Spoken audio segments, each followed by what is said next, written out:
on the Zero Hour. I, as always, am your host, Richard RJ Eskow. I've looked forward to speaking with my next guest, for a very long time. I've been reading his work and following his thinking to the best of my ability for quite a long time. His work on debt was a major factor in shaping the debt work of my late friend David Graeber, who had been on the show a few times, and by extension was a major factor in shaping the Occupy movement.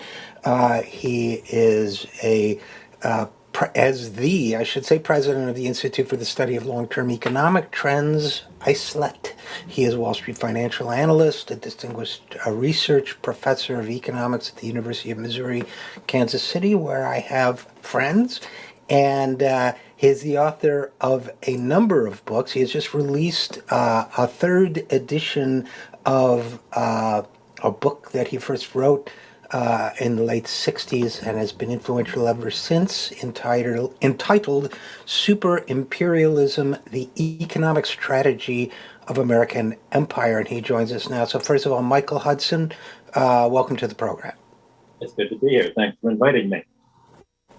Well, it's a pleasure. And, the concept of your book, which has just been reissued, is something that I think a lot of people nebulously grasp parts of, but don't have a firm fix on. I think a lot of people, particularly people who would watch a program like this, understand that there is a deep and symbiotic relationship between the U.S. economy and global capital and U.S. influence and, what you describe as super imperialism. But I think the mechanics of it are obscure to people. And it seems to me that's what your book sets about addressing. And could you just briefly give us kind of an overview of what this machinery consists of? Well, the basic point is that America controls other countries financially more than militarily. And I wrote the book right after the United States went off gold in 1971. I'd written chapters and published them before, but the big part of the book is on the balance of payments. The entire balance of payments of the United States in the 50s, 1960s, part of the 70s is military in character. And as a result of the military spending culminating in the Vietnam War, the United States was losing what it had given it all of its world power since World War I. It had over 75% of the world's gold, and it was losing this power. And when the United States was finally forced off gold by the military spending, the American government and the State Department and the White House thought this means the end of American empire. And what I wrote was, well, actually, this strengthens America's hold over the rest of the world. Because in the late 1960s and 70s, every Friday we'd look at when I worked at the Chase Manhattan Bank as a balance of payments economist, we'd look at the Federal Reserve's gold holdings and how much gold would cover the dollar bills that you have in your pocket. Well, General de Gaulle was cashing in the money that we would spend buying South Vietnamese currency. The Vietnamese bank would send it to Paris. Paris would turn in these dollars for gold. And America thought, without having gold, how are we going to finance our military spending? And without military spending, how can we support and force other countries to support our policies? Well, what I said was once central banks are no longer able to use their dollars to buy gold, because America's gone off the gold standard and won't sell it, all they have to buy are U.S. Treasury bills. And so all of a sudden, when France or Germany or even Russia or China would gain dollars, all they could do was to keep them safe was to recycle them to the United States and to buy U.S. Treasury bonds, U.S. Treasury securities. And when they bought these securities, they were not only financing the balance of payments deficit, they were financing America's domestic budget deficit. So leaving the rest of the world without an alternative to the dollar, now that they closed gold, meant that other countries were tied into keeping their savings by making loans to the United States that used this money to finance the military spending that encircled them all. And they were financing their own subservience. And immediately, the largest buyer of the books were the CIA and the Defense Department.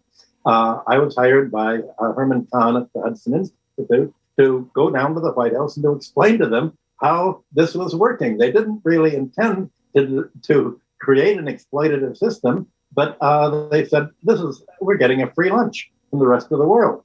Well, the reason I decided to republish a new edition of Super Imperialism was to explain this is why Russia and China and Iran and Venezuela and other countries are going off the dollar standard, because by avoiding dollars, they're no longer financing the American military spending or the financial takeover of their economies that was buttressing world power since World War II and since World War I.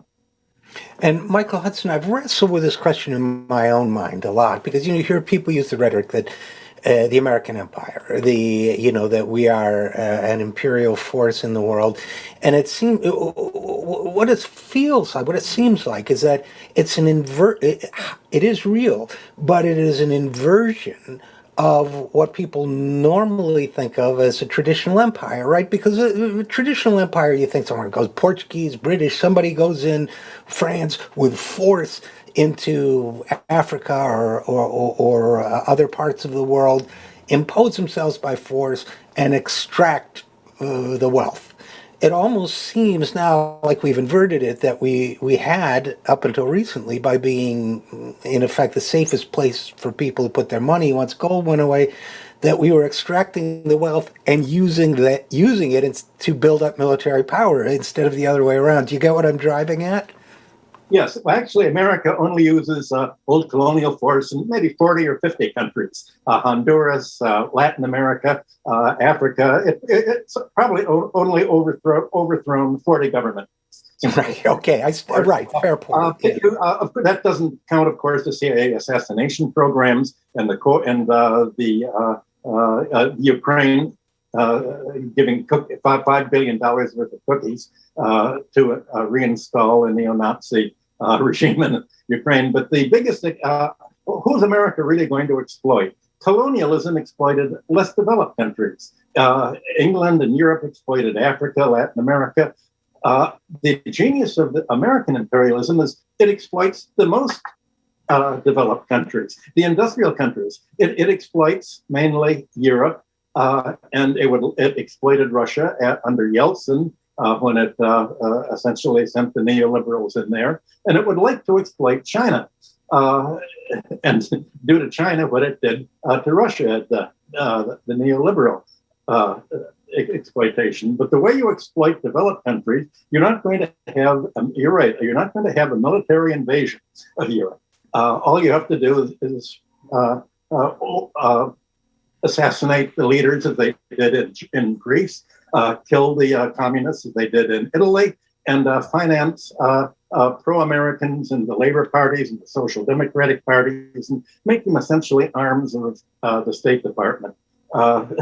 That's not a very nice way of putting it, but it can control the European politics so that it can really exploit them financially. What it wants is their money.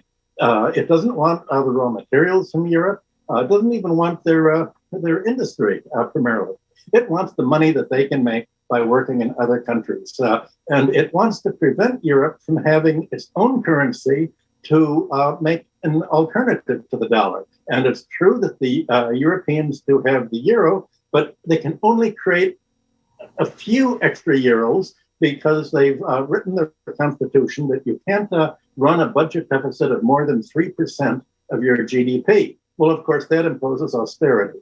So the United States essentially says to Europe and other industrial countries, you have to impose austerity on your own economy. You have to prevent your labor force from increasing its revenue so that the financial sector, the real estate sector, and the monopolies can get the money and let Americans buy a share of this and remit the interest and dividends and economic rents to the United States. So the mode of exploitation is that it's a rentier economy. It's financial, it's monopolies, it's not military. There was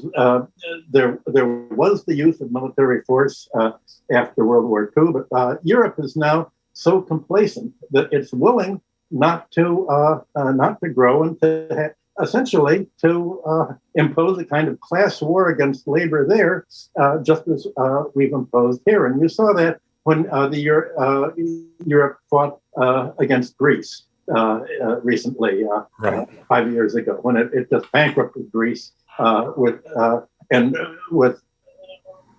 debt leverage by the International Monetary Fund and the World Bank. So my book, Super Imperialism, describes how the International Monetary Fund and the World Bank essentially impose austerity programs on other countries so that nothing is left for them to keep after they do their exports, they create foreign earnings, nothing that they can do except send their export earnings and industry to the United States.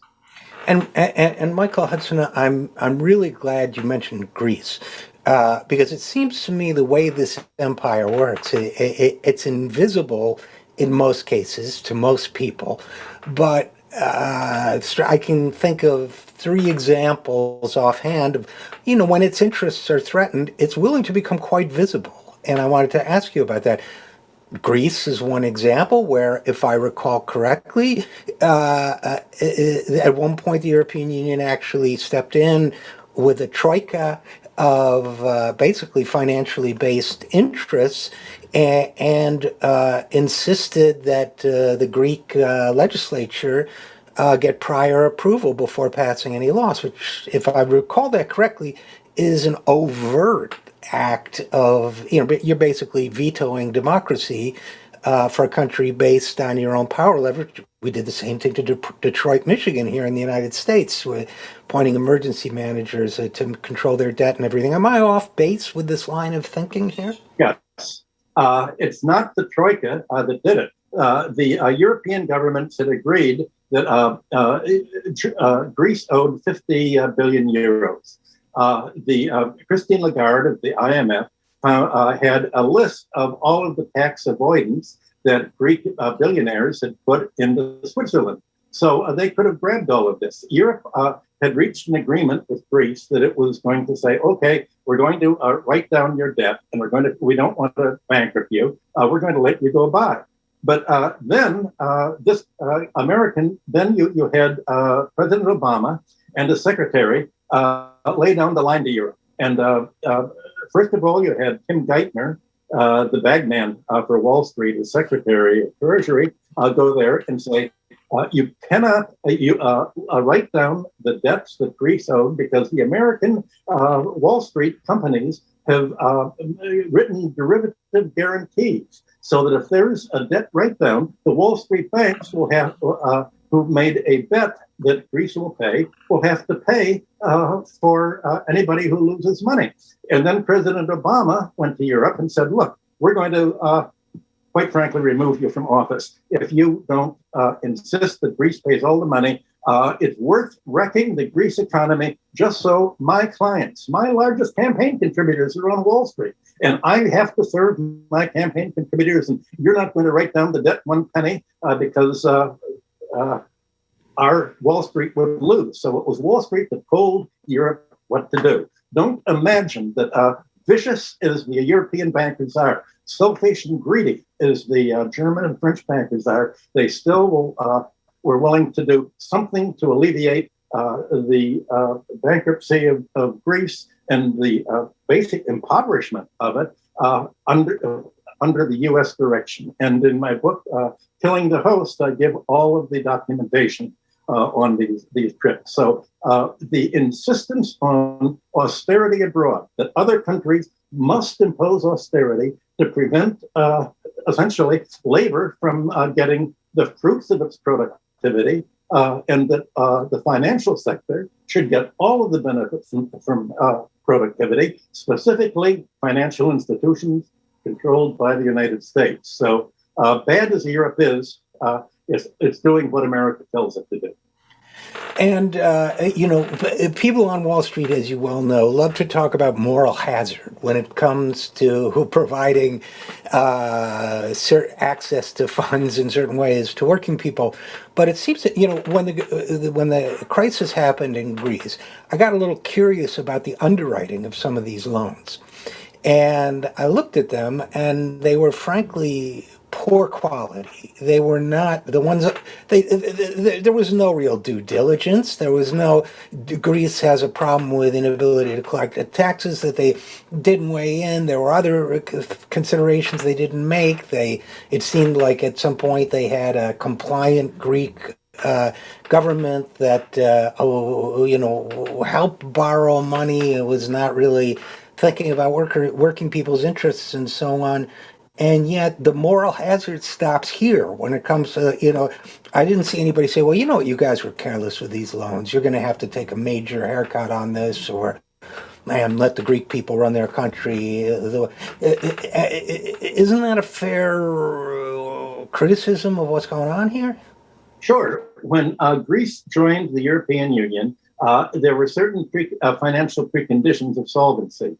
The Greek government hired Goldman Sachs, which presented falsified economic accounts to make it appear as if the Greek government was solvent, when actually it wasn't solvent. The financial press knew this. They knew that Goldman Sachs had faked the accounts, but they didn't care because they know that the American government will bail them out. If you make a losing bet, and you're a big campaign contributor, you go to your representative, or you would go to the Obama administration and say, we don't want to lose $100. Will you bankrupt this country and cost it $1 billion just so we don't lose $100? And Obama every single time said yes. This was really the turning point. It was 2009 and 10. Under Obama and Geithner, that the whole financial lock-in of the world economy occurred to essentially create a more usurious, exploitative financial system than had ever been in place before. And the Obama administration used the World Bank and the IMF as the sort of the bad guys in all this, whereas they were really arms of U.S. foreign policy. And super imperialism shows how they were created in 1944 or 1945 explicitly to be arms of U.S. financial policy to essentially prevent any kind of rivalry, originally from the British Empire and the French Empire, to the United States. And the function of the IMF and the World Bank and the post-war order in 1945 and 6 was essentially to absorb the British Empire and the French Empire into the U.S. financial area. And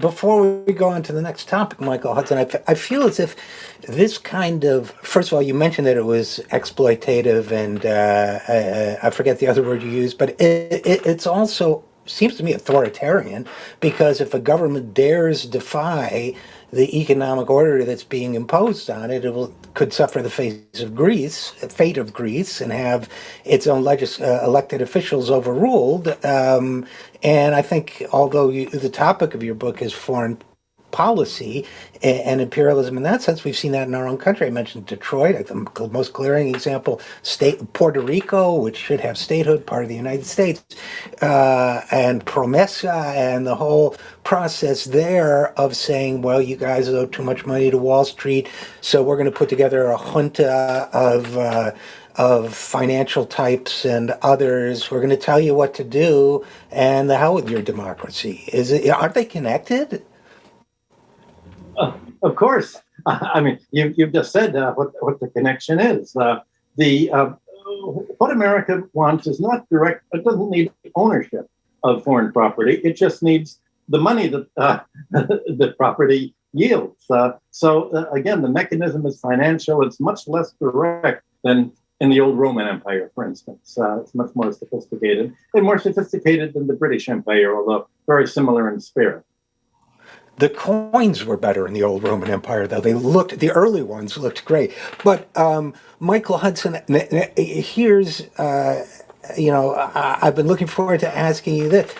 This third edition of Super Imperialism is coming out at what seems to me to be a kind of watershed moment in the history of this imperial force you describe, which is China.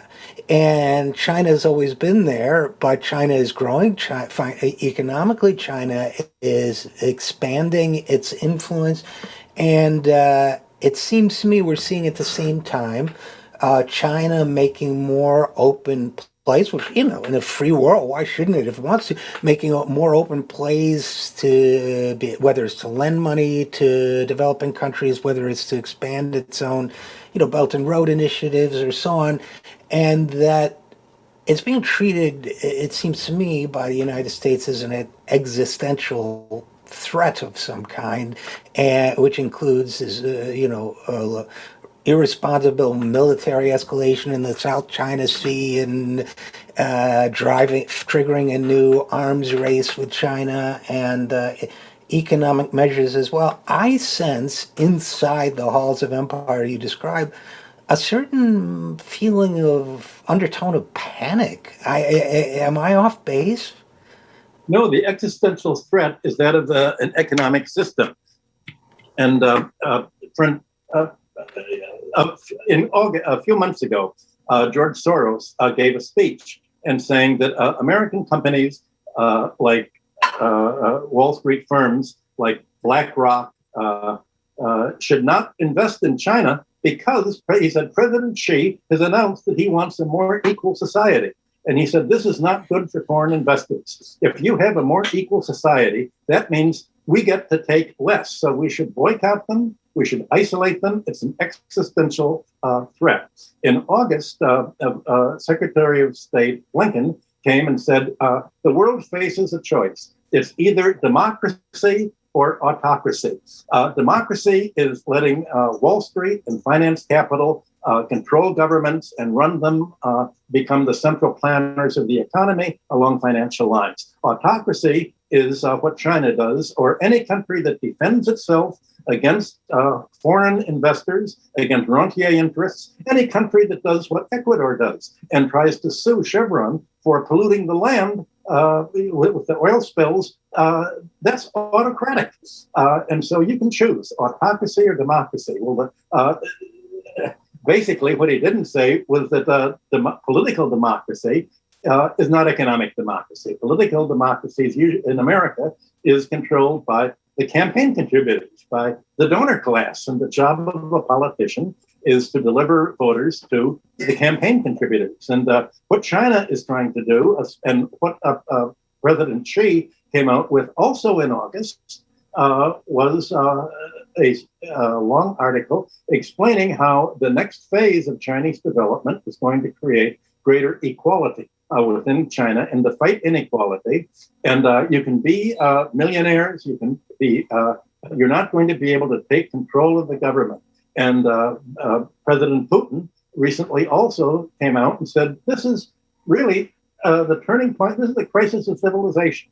This is America. The world is going to choose. Are you going to let the 1% run the economy in its own interest and concentrate, suck up all the wealth to themselves? Or are you going to create a broadly based prosperity? And the United States is backing essentially a financialized rentier economy. And other countries are trying to defend themselves against this by increasing their productivity and living standards. And that's the existential fight that there is. It's not military, it's not economic. There's no trade competition between America and China because America's already decided to deindustrialize and move its labor force and production facilities abroad. It's who's going to get the economic surplus. That's what the whole fight of civilization is all about, according to Putin, Xi, and people who are trying to create an alternative to American empire. The rhetoric that is used on the Wall Street side, to me, is is reminds me of, for example, this group Freedom House, they call it, or one of those groups that measures freedom in countries around the world, which includes the freedom to exploit or extract as you say, rentier wealth or otherwise, as if it were what was Zola's quote, rich man is as free to pass over the bridge in his carriage as the poor man is to starve underneath it. That form of freedom. But Michael Hudson, you've worked on Wall Street, I've worked on Wall Street, and yet the more distance I get, and the more I look, particularly in not just internationally and domestically, the more the leaders of these forces, who are the economic leaders, not the political ones who work for them, the more it seems there's almost a cartoonishly bad guy quality about them. I don't want to diminish the sophistication of your book, Super Imperialism, or the complexity of the issue, but it does seem to me on some level these are bad guys. Is that unfair? Well, Serfdom House does all sorts of covert activities abroad, along with the National Endowment for Humanities. They've tried to buy control of foreign political parties, what they call the mighty Wurlitzer, and they're trying. It's what some people call fascism with a friendly face. They say America is for democracy, and democracy is taking power. It's a libertarian concept. It's taking power away from governments, which is the road to serfdom, and shifting central planning to Wall Street. So the libertarians, the democracy, the free market people, are for centralized planning, much more centralized than you have in Russia or China. But the centralization of planning is on Wall Street, or in the City of London and the Paris ports, in the financial centers. And any government that tries to tax or regulate or shape the economy, or even keep basic infrastructure in the public domain to offer inexpensively, is accused of being the road to serfdom. Not the real road to serfdom is financial. The real road to serfdom is what happened in the Roman Empire when the whole country ended up in debt, bankrupt, and a few 1% ended up with all of the land, basically, and turned the economy into serfs. That's democracy. Yet it gives we're dealing with an Orwellian rhetoric here. And we are, and we're also, I think people fail, people like the Obama and his administration present themselves as technocrats, but what you're describing is really a ferocious and passionately held ideology, as well as, it seems to me, as well as people behaving out of self-interest that, people like to say, well, let's not be partisan and ideological about this. This is ideological extremism to me. This is people saying the dollar rules and I rule the dollar and you do what I say, and that's the way it should be, isn't it? This is the antithesis of everything that the 19th century thought was democracy. If you look at Adam Smith, John Stuart Mill, and the whole fight for parliamentary reform, the idea was that in England, the House of Lords could block any kind of taxation of land. In the upper houses of Germany, France, every government was controlled by the upper house that represented basically the 1%, the hereditary financial and landowning class. The fight for democracy was to let everybody vote on the theory that wage earners, which are the majority of people, would vote in their own self-interest. And that seemed to be, everybody thought that the wave of the future was going to be what made the United States and Germany and other countries so industrially successful. Governments would invest in basic infrastructure, education, public health, railroads, and they would increase living standards and productivity, and that would be the wave of the future. The big change occurred in the 1980s. With Margaret Thatcher in England and Ronald Reagan in the United States. And they said, we've got to privatize infrastructure. We've got to take all this public infrastructure and make it into, instead of offering public education and healthcare at the lowest price, we're going to create a choke point for rent extraction opportunities. You need the concept of economic rent here. essentially turned the educational system, health care system into financialized monopolies. And all of this was depicted as free enterprise, but it's the opposite of everything that Adam Smith and the 19th century thought was free enterprise, and everything against what they described as democracy. And that's why economic history is no longer taught in the schools, because if people actually read what Adam Smith and John Stuart Mill and the other writers wrote, they'd see it the exact opposite of what the Orwellian rewriting of history pretends that they were saying. And it just seems to me as if there's no going back. Whether it's Adam Smith saying corporations should be recertified every 20 years, what have you. I know now I'm going back further than the 18th, 19th century, but what it seems to me there's no going back. That it's a system that's incapable of reforming itself, and therefore it may take a substantial shock or change, but because it also seems to me to be unsustainable. And maybe in closing, if you don't mind giving us your thoughts on that it seems incapable of reform, and at least to me, incapable of existing indefinitely as it is. Well, this is exactly why other countries are withdrawing from the system. And the way you withdraw is to de-dollarize your economy, not to use the dollars, not to trade with the United States, not to depend on the United States for your food supply, but to grow your own food, not to depend on anything essential from the United States, like the bank clearing system, the SWIFT bank clearing system. Right. You make your own clearing system, not to depend on U.S. internet companies. You make your own internet companies so that the United States can't play the role of record. So yes, the financialized system is as unsustainable as the Roman Empire was. But they say, we have one ace in the hole. We can blow up the whole world. They're bad losers. And all they can do is destroy. They can't provide an alternative because they've already deindustrialized the U.S. They wanted to get rid of industry because that was unionized as a labor force. They want to continue to privatize. And Biden, I guess, has announced this week that he's going to the global warming conference. And he said, the future of American energy is coal. We've appointed Senator Manchin, the senator from West Virginia, the coal mining interest, to be in charge of writing our environmental law. And I've just increased, next to coal, it's oil, which is the largest American industrial sector next to real estate. And he's increased oil drilling, offshore drilling. And so you can see how the rest of the world is saying, wait a minute, how are we going to prevent global warming? May be good for the United States, but it's not going to be good. It's going to flood our countries. What are they going to do? So you're having a whole conflict of social systems. And that's the character of today's international rivalry. It's not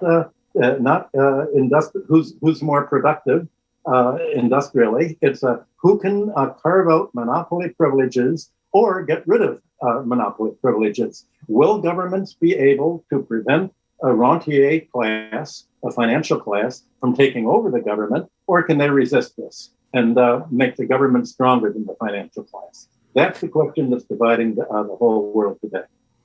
Well, it's certainly an interesting time to be alive, isn't it?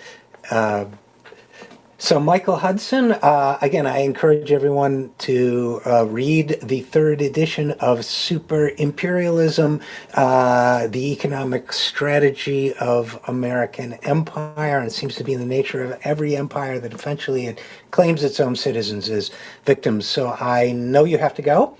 And Professor Michael Hudson, thank you so much for all your great work, and thank you for coming on the program. It's very good to be here. Thanks so much for inviting me. And we'll be right back after this. I'm RJ Eskow, and this is The Zero Hour.